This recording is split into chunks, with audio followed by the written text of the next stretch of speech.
works. As I mentioned up in the intro, the current state of DEI is a little tenuous right now in terms of the language and the resulting structure from what we're seeing in the public universities, what we're seeing with changes in state law, we're seeing at the federal level.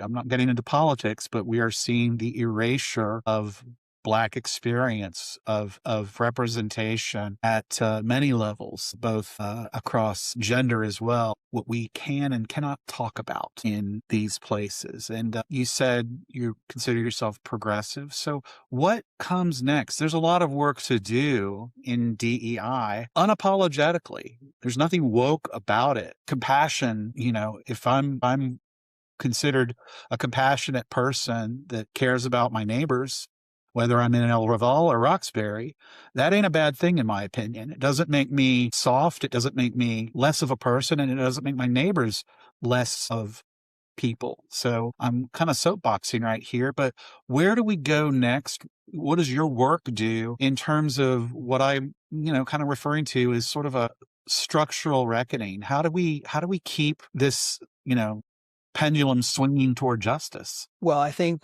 in the American context, at the very least, one of the things we have to remember is the most powerful motivator is money.